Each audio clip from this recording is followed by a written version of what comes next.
টাকাওয়ালা পরিবারের বউ হওয়াটা ভাগ্যের ব্যাপার না। একজন সচ্চরিত্রবান আর দায়িত্ববান পুরুষের বউ হওয়াটাই হচ্ছে ভাগ্যের ব্যাপার। টাকাওয়ালা পরিবারে টাকা পয়সা অর্থ সম্পদ থাকলেও সেখানে আপনার জন্য ন্যূনতম কদরটুকুও থাকে না। আসসালামু আলাইকুম। কাছে দূরে দেশ এবং দেশের বাইরে থেকে যে যেখান থেকে আমার আজকের ভিডিওটি দেখছেন, আশা করছি আল্লাহ তাআলার অশেষ রহমতে আপনারা সকলেই ভালো আছেন। আলহামদুলিল্লাহ, আমিও ভালো আছি। নতুন একটি ভিডিও দেখার জন্য আপনাদের সবাইকে আমন্ত্রণ জানাচ্ছি। আশা করছি আমার আজকের ভিডিওটি আপনাদের কাছে ভালো লাগবে। যদি ভালো লেগে থাকে তাহলে প্লিজ আমার ভিডিওটিতে একটি লাইক দিয়ে পুরো ভিডিও কন্টিনিউ করবেন। আপনার একটা লাইক আমার ভিডিওটিকে আরও অনেকের কাছে পৌঁছে দিতে সাহায্য করবে। প্রতিদিনের মতো আজকেও সকাল থেকে ব্লগটা শুরু করেছি। তো এই তো দেখছেন আমি নুডলস রান্না করছি আমার ছোট মেয়ের জন্য। আমার ছোট মেয়ে নুডলস খুব পছন্দ করে। আজ 2-3 দিন যাবত ও কিচ্ছু খাচ্ছে না, তো জিজ্ঞেস করেছি আম্মু নুডলস খাবা কি না। তো নুডলসের কথা শুনেই ও আমাকে খুব তাড়া দিচ্ছে আমি কখন নুডলস রান্না করে দেব। তো খুব সাধারণভাবে নুডলসটা রান্না করে দিলাম, কোনো সবজি ব্যবহার করিনি, শুধু ডিম দিয়ে রান্না করে দিলাম। বেশ কিছুদিন ধরে আমার শরীরটাও খুব বেশি ভালো যাচ্ছে না। দেখা যাচ্ছে যে সকালের দিকে শরীরটা খুব খারাপ থাকে, এজন্য শরীর আর মন কোনোটাই ভালো থাকে না। আর এই অসুস্থতার পেছনে একটা কারণ অবশ্য আছে। আমার শরীরের ওজনটা একটু বেড়ে গিয়েছে, আর আমার ওজনটা একটু বেড়ে গেলে কিছু সমস্যা আমি ভোগ করি। আর তো যাই হোক, শরীর খারাপ থাকলে আলহামদুলিল্লাহ আমার কাজ করার অভ্যাস আছে, আর এই অভ্যাসটা আস্তে আস্তেই হয়ে গেছে। আমি জানি আমরা যারা গৃহিণী আছি তারা কিন্তু অসুস্থ থাকলেও পরিবারের কথা মাথায় আসলে আর শুয়ে থাকতে পারি না। আর এই অভ্যাসটা কিন্তু আমাদের সবার বিয়ের পরেই হয়েছে। তো এই তো সকালের খাবারটা আমি নিয়ে নিলাম, শুরু করলাম আজকে থেকে একটু ডায়েট। দেখা যাক কতদিন করতে পারি। আমার তো আবার অভ্যাস ভালো না কিছুদিন দেখা যায় যে ডায়েট করি, আর ওজনটা যদি একটু নিয়ন্ত্রণে আসে তখন ভেঙে। আর সব সময় ওইভাবে আসলে সময়ের অভাবে ডায়েটটা ওইভাবে করাও হয় না। দেখা যায় যে পরিবারের সবার দিকটা খেয়াল রাখতে রাখতে নিজের ব্যাপারে একটু উদাসীনই হয়ে যায়, যার জন্যে সকালে যদি ভাত বা ভারী জাতীয় কিছু খাই তখন দেখা যায় যে আমার ওজনটা আর নিয়ন্ত্রণে আসে না, ওই যেমন ওজন তেমনই থাকে। তো যাই হোক, নাস্তাটা আমি করে নিলাম। আজকে সকালে আমি একটা ডিম সেদ্ধ নিয়েছি, একটা আপেল নিয়েছি, কিছু আলমন্ড নিয়েছি, আর কিছু কিশমিশ নিয়েছি, আর নুডলস খাবো। এই তো আমার সকালের খাবারটা খাওয়া শেষ। আর এদিকে কিছু কাঁচামরিচের বুটা আমি ফেলে দিয়ে কাঁচামরিচগুলো ধুয়ে পরিষ্কার করে একটা বাটিতে তুলে নিলাম। এতে করে আমারই সুবিধা হলো, আমি এখন এটাকে নর্মাল ফ্রিজে রেখে দেবো, যখন প্রয়োজন হবে আমি বের করে দিতে পারবো। তো এই তো চলে এলাম দুপুরে রান্না বান্না করার জন্য। আজকে দুপুরে রান্না করব দেশি মোরগের ঝোল আলু দিয়ে, আর এখানে আমি কিছু চিংড়ি মাছ ধুয়ে নিয়েছি, আর রুই মাছ ধুয়ে পরিষ্কার করে নিয়েছি। এখন এগুলো আমি লবণ, হলুদ, মরিচ আর ধনিয়া গুঁড়ো দিয়ে মাখিয়ে নিয়ে আমি ভেজে নেব। তো আমার আজকের ভিডিওটি এ পর্যন্ত যারা এখনও দেখেছেন কিন্তু একটা লাইক দিতে ভুলে গেছেন, প্লিজ একটা লাইক দিয়ে দিবেন। আর আমার কথার বা কাজের কোনো অংশ যদি আপনার কাছে ভালো লেগে থাকে বা আপনি আমার চ্যানেলে নতুন হয়ে থাকেন, চাইলে আমার চ্যানেলটাকে সাবস্ক্রাইব করে রাখতে পারেন। সাবস্ক্রাইব করে পাশে থাকা বেল বাটনের অল অপশনটিতে প্রেস করে রাখতে পারেন, এতে আমি নতুন কোনো ভিডিও দেওয়ার সাথে সাথে আপনার কাছে পৌঁছে যাবে।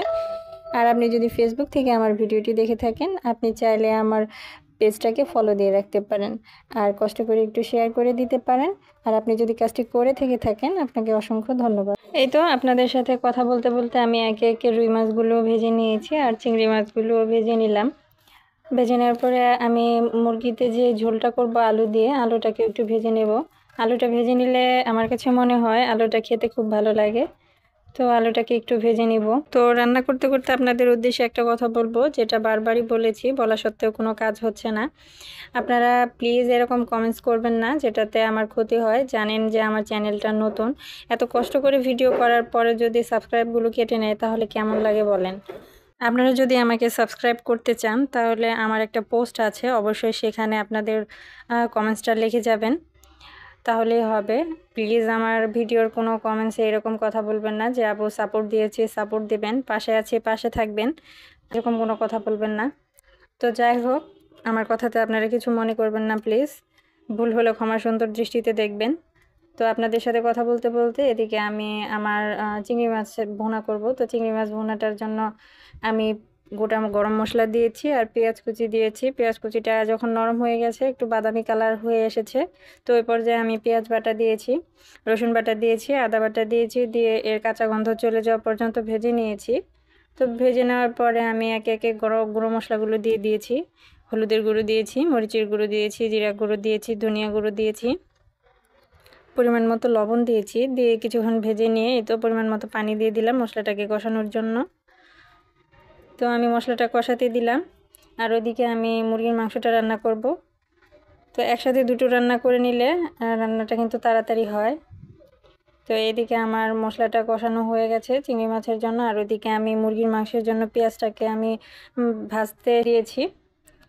তো মশলাটা কষানো হয়ে গেছে, আমি চিংড়ি মাছগুলো দিয়ে দিলাম, দিয়ে আরও কিছুক্ষণ কষিয়ে নিই। এই তো বেশ কিছুক্ষণ চিংড়ি মাছটাকে আমি কষিয়ে নিয়েছি। এখন আমি পানি দিয়ে দিব, অল্প একটু পানি দেব, বেশি পানি দেব না।